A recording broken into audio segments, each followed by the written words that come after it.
વિદ્યાર્થી મિત્રો, good morning. હવે આપણે લાસ્ટ લેક્ચરની અંદર આપણે વસ્તુના પ્રકારો વિશે સમજ મેળવી હતી. ખ્યાલ છે ને? વસ્તુના પ્રકારો કેટલા હતા? ભૌતિક વસ્તુ, અભૌતિક વસ્તુ, સર્વ સુલભ વસ્તુ, આર્થિક વસ્તુ. ત્રીજો પ્રકાર હતો ટકાઉ વસ્તુ, બિન ટકાઉ વસ્તુ અથવા નાશવંત વસ્તુ. ચોથો પ્રકાર હતો ખાનગી વસ્તુ, જાહેર વસ્તુ.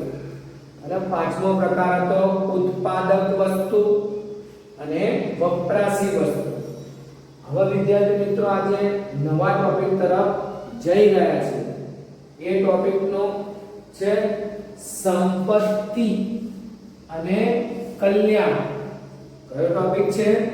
સંપત્તિ અને કલ્યાણ. પણ એમાંથી વિદ્યાર્થી મિત્રો આજે આપણે સંપત્તિના વિશેની જ માહિતી મેળવશું. એમાં સંપત્તિનો અર્થ ભણીશું, સંપત્તિના લક્ષણો ભણીશું. ચલો, તો એમાં ધ્યાન આપજો. સંપત્તિનો અર્થ તો આપણા વિદ્યાર્થી મિત્રો પહેલા પાઠમાં ભણ્યા હતા.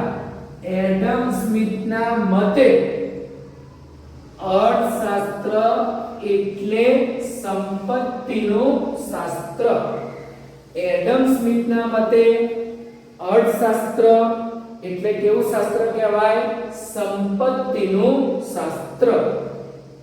પણ અહીંયા વિદ્યાર્થી મિત્રો ધ્યાન આપજો, આલ્ફ્રેડ માર્શલ એને સંપત્તિની વ્યાખ્યા શું આપી?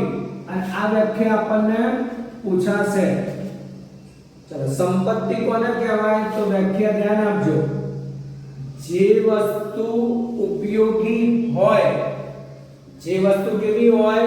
ઉપયોગી હોય, અછતવાળી હોય, વિનિમય પાત્ર હોય, જેના ઉપર વ્યક્તિગત માલિકી થઈ શકતી હોય, તો એને સંપત્તિ કહે છે. વિદ્યાર્થી મિત્રો ધ્યાન આપજો. સંપત્તિની વ્યાખ્યા કોને આપી?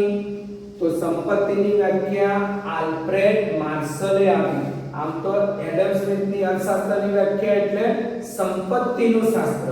પણ સંપત્તિની વ્યાખ્યા કોને આપી? તો સંપત્તિની વ્યાખ્યા કોને આપી?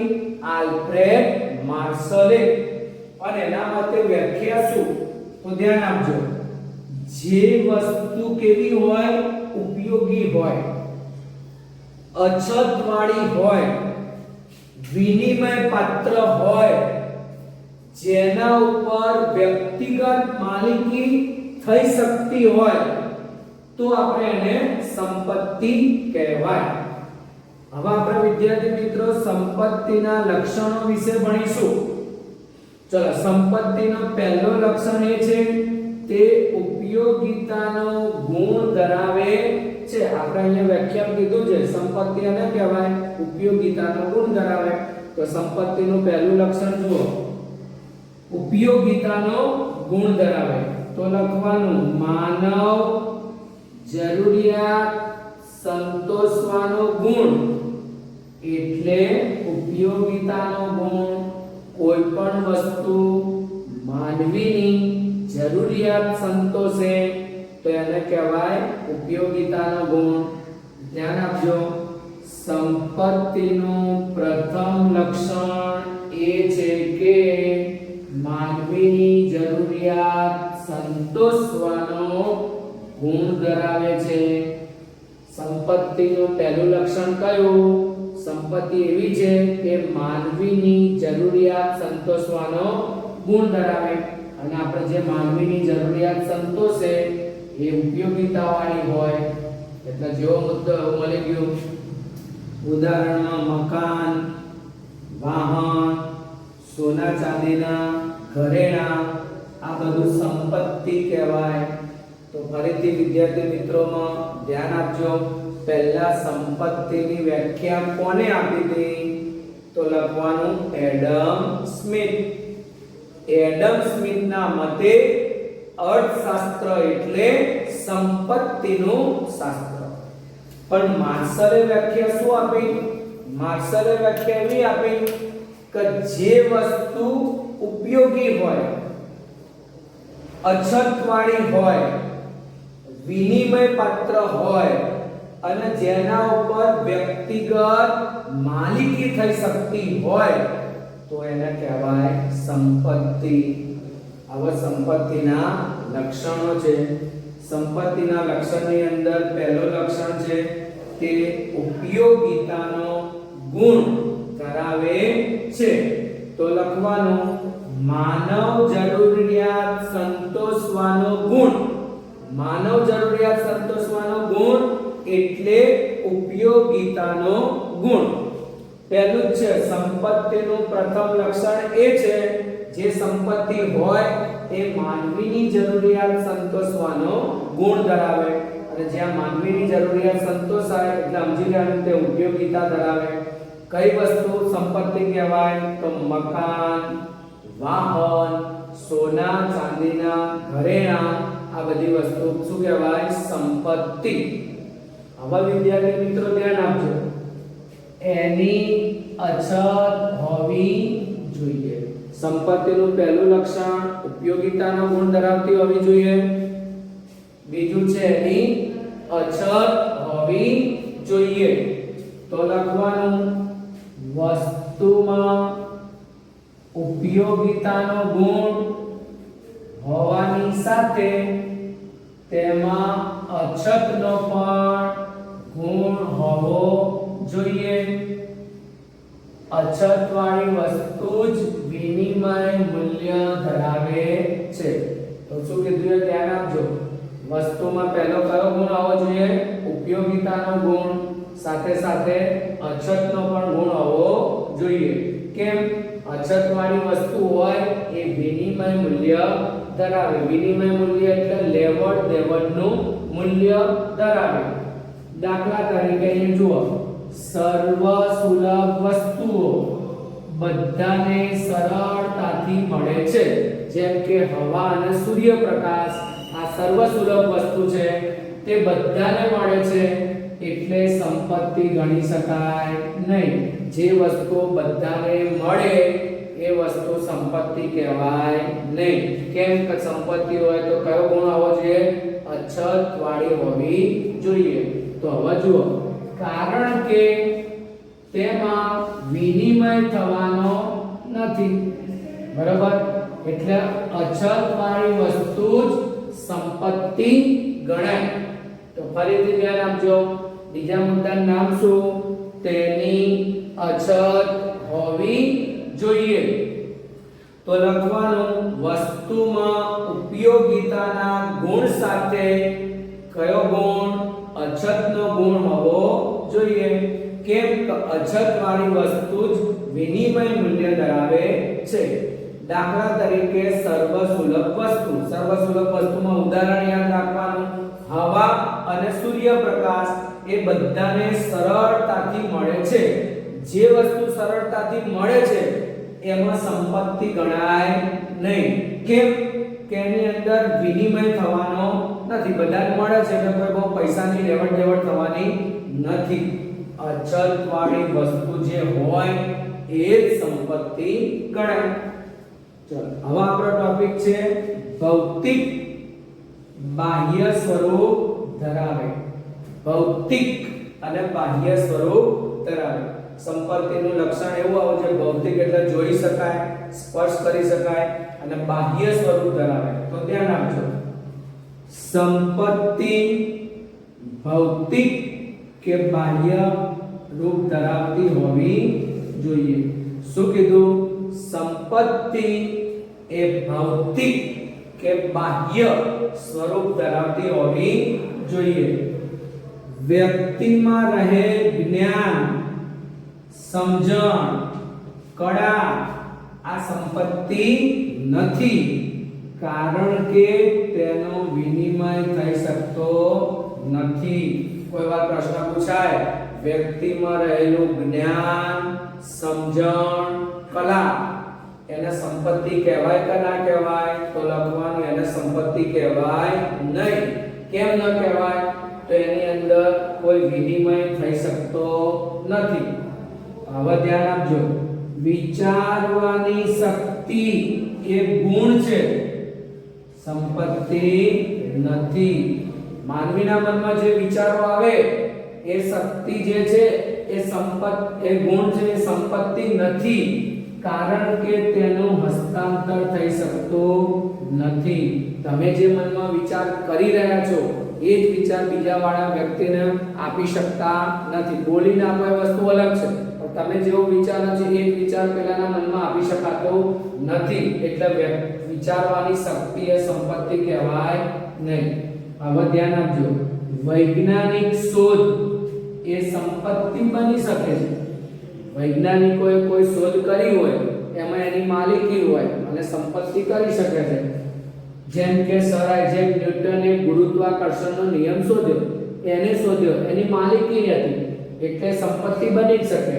પણ વૈજ્ઞાનિક તેનું જ્ઞાન, એની વિચારવાની શક્તિ બીજાને આપી શકતો નથી, માટે તે સંપત્તિ નથી.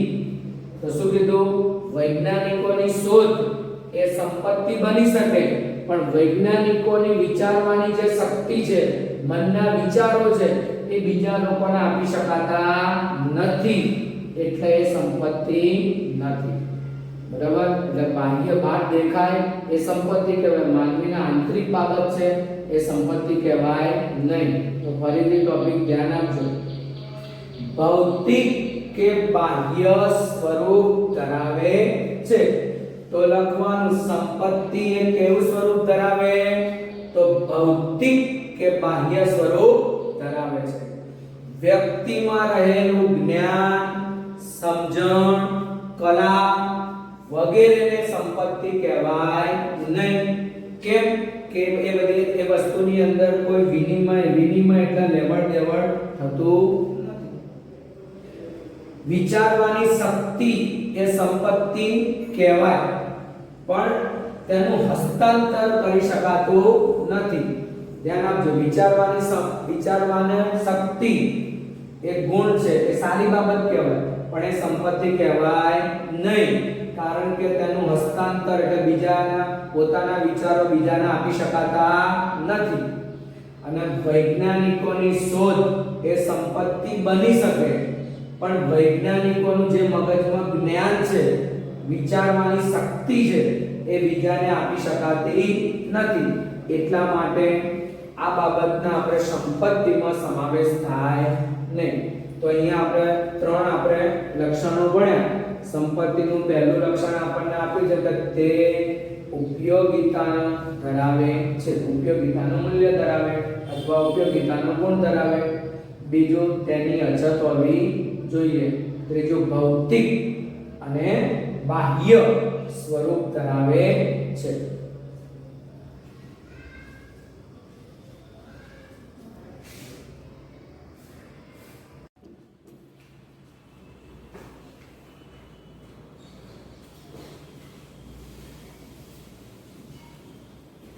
વિદ્યાર્થી મિત્રો, હવે આપણે સંપત્તિના લક્ષણો એની અંદર ચોથા નંબરનું લક્ષણનો આપણે અભ્યાસ કરીશું. એ છે વિનિમય પાત્ર હોવી જોઈએ. સંપત્તિનું ચોથું લક્ષણનું નામ શું? વિનિમય પાત્ર હોવી જોઈએ. તો લખવાનું, જે વસ્તુ ઉપયોગી હોય, બાહ્ય હોય, પણ વિનિમય પાત્ર ન હોય તો તે સંપત્તિ નથી. શું કીધું? જે વસ્તુ ઉપયોગી હોય, બાહ્ય હોય, પણ વિનિમય પાત્ર ન હોય. વિનિમય પાત્ર એટલે જેની લેવડ દેવડ ન થતી હોય, તો એ સંપત્તિ નથી. સંપત્તિનો અગત્યનો ગુણ તેની વિનિમય ક્ષમતા છે. સંપત્તિનો અગત્યનો ગુણ કયો આપ્યો? વિનિમય ક્ષમતા. સંપત્તિની અંદર એકબીજા વચ્ચે લેવડ દેવડ કરવાની ક્ષમતા એ હોવી જોઈએ. દાખલા તરીકે મકાન વર્તમાનમાં એટલે હાલમાં જરૂરિયાત સંતોષે છે, ભવિષ્યમાં એ મકાન વેચીને અન્ય જરૂરિયાતો પણ સંતોષી શકાય છે. મકાનને આપણે સંપત્તિ કીધું, કેમ કે મકાન વિનિમય પાત્ર છે, જેની લેવડ દેવડ થાય. એટલે અત્યારે આપણે મકાનમાં વર્તમાન સમયમાં રહીએ છીએ તો આપણી જરૂરિયાત સંતોષે છે. ભવિષ્યમાં એ મકાનને આપણે વેચીશું તો અન્ય જરૂરિયાતો પણ સંતોષી શકાય. એટલે મકાન શું કહેવાય? સંપત્તિ કહેવાય. એ સિવાય સોનું, જવેરાત, જમીન વગેરે સંપત્તિ છે, કારણ કે તે વિનિમય મૂલ્ય ધરાવે છે. એ તો આપણે મુદ્દાની સમજૂતી આપી છે. સંપત્તિનું ચોથું લક્ષણ છે વિનિમય પાત્ર હોવી જોઈએ. તો લખવાનું, જે વસ્તુ ઉપયોગી હોય, બાહ્ય હોય, વિનિમય પાત્ર ન હોય. જે વસ્તુ ઉપયોગી હોય, બાહ્ય પણ હોય, પણ વિનિમય એટલે લેવડ દેવડ ન થાય ત્યાં સુધી એ સંપત્તિ ગણાતી નથી. સંપત્તિનું અગત્યનું લક્ષણ છે, ગુણ છે વિનિમય ક્ષમતા, વિનિમય પાત્રતા ધરાવતી હોવી જોઈએ. દાખલા તરીકે મકાન એક સંપત્તિ છે. મકાન એક સંપત્તિ છે. કેમ સંપત્તિ કીધું? મકાનમાં અત્યારે વર્તમાનમાં આપણે રહીએ તો આપણી જરૂરિયાત સંતોષાય છે. ભવિષ્યમાં મકાનને વેચવાથી અન્ય જરૂરિયાત પણ સંતોષાય. મકાન વેચી દઈએ તો આપણને બીજી જગ્યાએ સારી સુવિધા વાળું મકાન કાં તો એમાંથી એના બદલામાં પૈસા મળે તો આપણી અન્ય જરૂરિયાત સંતોષી શકાય. એટલે વિદ્યાર્થી મિત્રો, મકાન એ શું કહેવાય? સંપત્તિ કહેવાય. એ સિવાય સોનું, ઝવેરાત, જમીન વગેરે સંપત્તિ છે, કારણ કે એનું વિનિમય મૂલ્ય ધરાવે. આપણે સોનું, ઝવેરાત, જમીન આ બધાનો વિનિમય એટલે લેવડ દેવડ કરીશું, વેચીશું તો આપણને પૈસા મળશે, અને જેની લેવડ દેવડ થાય એ સંપત્તિ કહેવાય. આવા આપણા આયા ટકાઉપણાનો ગુણ. વિદ્યાર્થી મિત્રો ધ્યાન આપજો, સંપત્તિમાં ટકાઉપણાનો ગુણ હોય છે. સંપત્તિમાં કયો ગુણ હોય? ટકાઉપણાનો ગુણ હોય. દાખલા તરીકે સોનું, જમીન, મકાન, શેર વગેરે સંપત્તિ છે, કારણ કે તે વર્ષો સુધી ટકી રહે છે. જો સંપત્તિમાં એક લક્ષણ છે, કયું? ટકાઉપણાનો ગુણ. તો લખવાનું, સંપત્તિમાં ટકાઉપણાનો ગુણ હોય. કઈ વસ્તુ લાંબો સમય ટકી રહે? તો સોનું, જમીન, મકાન, શેર વગેરે સંપત્તિ છે, કારણ કે તે વર્ષો સુધી શું કરે છે? ટકી રહે છે. નાશવંત વસ્તુઓ સંપત્તિ ગણાય નહીં, કારણ કે તે લાંબા ગાળા સુધી ટકી શકતા નથી, અથવા નાશવંત વસ્તુ લાંબો સમય સુધી ટકાવી શકાતી નથી. તો ટકાઉપણાના ગુણમાં લખવાનું કે સંપત્તિનો એક ગુણ કેવો હોવો જોઈએ? ટકાઉપણાનો હોય. કઈ વસ્તુ લાંબો સમય ટકે? તો સોનું, જમીન, મકાન, શેર વગેરે સંપત્તિ ઘણા વર્ષો સુધી ટકી રહે, એટલે કયો ગુણ ધરાવે? ટકાઉપણાનો. જ્યારે નાશવંત વસ્તુ એ સંપત્તિ કહેવાય નહીં. કેમ કે નાશવંત વસ્તુ લાંબા સમયગાળા સુધી ટકી શકતી નથી. હવે વિદ્યાર્થી મિત્રો, આપણે આખો ટોપિક પૂરો કર્યો. કયો? સંપત્તિનો અર્થ. અર્થની અંદર માર્શલે વ્યાખ્યા આપી તે, અને સંપત્તિના લક્ષણ. સંપત્તિના ટોટલ લક્ષણો કેટલા આપ્યા? 5. પહેલો ગુણ, તે ઉપયોગિતા ધરાવે છે. પહેલો કયો ગુણ? ઉપયોગિતા ધરાવે છે. ચલો, બીજો ગુણ કયો હોવો જોઈએ? તેની અછત હોવી જોઈએ. બીજો ગુણ કયો? તેની અછત હોવી જોઈએ. ત્રીજો ગુણ ભૌતિક. અને બાહ્ય સ્વરૂપ ધરાવે છે. ભૌતિક અને બાહ્ય સ્વરૂપ ધરાવે. ચોથું છે વિનિમય પાત્ર હોવી જોઈએ અને ટકાઉપણાનો ગુણ. હવે વિદ્યાર્થી મિત્રો આપણે સંપત્તિના શું ભણ્યા? લક્ષણો જ ભણ્યા. એવો ને એવો બીજો પ્રશ્ન છે સંપત્તિના પ્રકારો વિશે સમજાવો. 2 માર્કના પ્રશ્નમાં પૂછી શકાય એવો પ્રશ્ન છે. સંપત્તિના પ્રકારો. તો સંપત્તિના પ્રકારમાં પહેલું વ્યક્તિગત સંપત્તિ, સામાજિક સંપત્તિ. પહેલો પ્રકાર કયો? વ્યક્તિગત સંપત્તિ, સામાજિક સંપત્તિ. બીજો પ્રકાર રાષ્ટ્રીય સંપત્તિ, આંતરરાષ્ટ્રીય સંપત્તિ. તો હવે તમને ખબર પડવી જોઈએ કે સંપત્તિના પ્રકારો કેટલા આપ્યા? 2.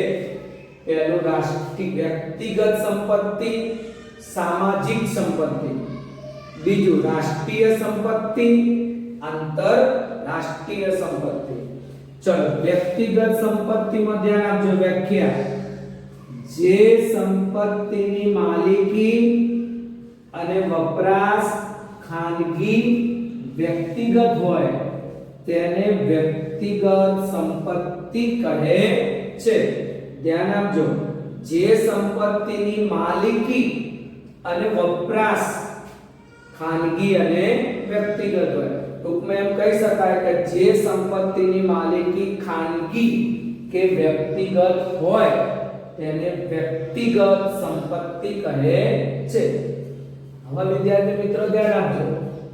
જે સંપત્તિની માલિકી અને વપરાશ સમગ્ર સમાજ સમૂહ દ્વારા થતો હોય, સમગ્ર સમાજ દ્વારા, સમગ્ર સમૂહ દ્વારા વપરાશ કે માલિકી હોય તો એને સામાજિક સંપત્તિ ગણાય.